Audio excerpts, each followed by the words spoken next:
Assalamualaikum warahmatullahi wabarakatuh.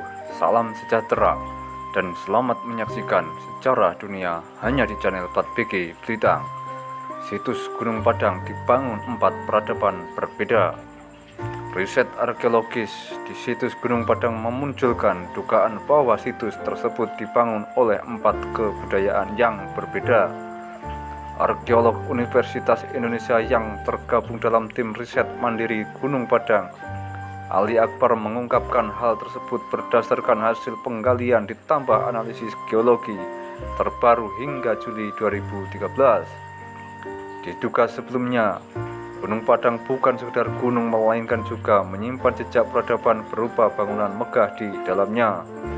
Berdasarkan hasil riset terbaru, Ali mengatakan bahwa Gunung Padang bukan hanya benar-benar menyimpan bangunan melainkan juga menyimpan banyak peninggalan arkeologis dari 4 peradaban yang berbeda. Ada 4 lapisan budaya yang terdapat di Gunung Padang. Masing-masing lapisan budaya terdiri atas batuan dan yang dipisahkan oleh lapisan tanah. Lapisan budaya pertama terdapat hingga kedalaman 2 meter.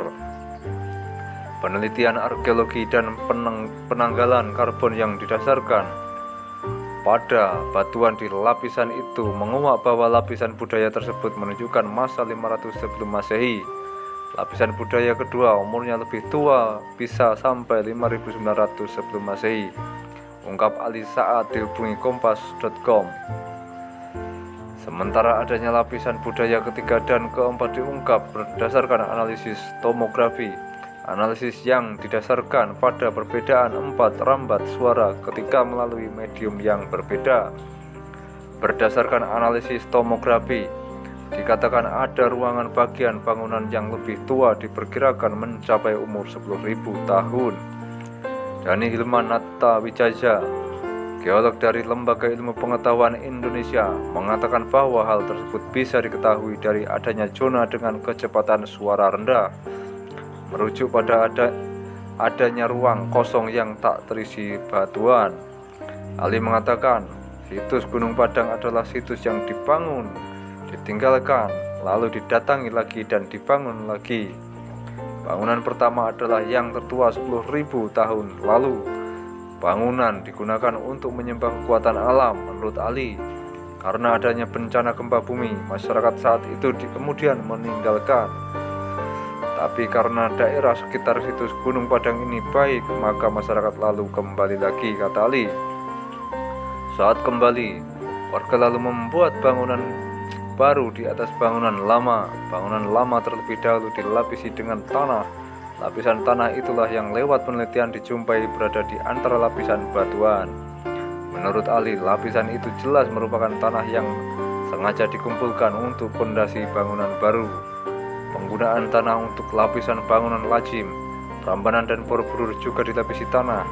Di Prambanan lapisan tanahnya bisa 12 meter, kalau di Borobudur 8 meter, ungkap Ali.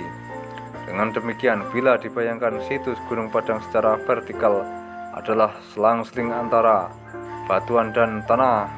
Pada kedalaman 2 meter antara lapisan budaya pertama dan kedua terdapat tanah, kemudian lapisan tanah juga ada pada kedalaman 5 meter. Memisahkan lapisan budaya 2 dan 3. Terakhir lapisan tanah terdapat antara lapisan budaya 3 dan 4. Berkomentar terhadap interpretasi, Ali Siswanto, peneliti dari Balai Arkeologi Yogyakarta, mengatakan bahwa tidak sembarang lapisan batuan bisa dikatakan sebagai lapisan budaya. Kalau mau dikatakan lapisan budaya, ya harus ada sentuhan manusianya, kata Siswanto. Jejak budaya bisa serupa potongan batuan yang jelas berbeda antara potongan alam dan potongan manusia. Potongan alam misalnya memiliki bekas pukulan karena alat tertentu. Sementara geolog dari SDM, Awang Harun Setiana, mengungkapkan bahwa interpretasi hasil tomografi perlu dimantapkan lagi. Ia mengatakan adanya zona dengan kecepatan suara lambat tidak selalu menunjukkan adanya ruang buatan manusia di dalam tanah. Keberadaan ruang dimungkinkan tapi bisa jadi berupa gua yang memang bentukan alam. Awang juga mengkritisi metode penanggalan karbon. Ia mengungkapkan sampel harus akurat sehingga analisis akurat. Dalam geologi, tak jarang peneliti mengambil sampel yang kurang tepat berupa kayu pohon purba. Dengan demikian tak mengherankan bila umurnya sangat tua. Oke, terima kasih dan mungkin hanya itu saja yang bisa saya sampaikan. Dan saya akhiri, wassalamualaikum warahmatullahi wabarakatuh.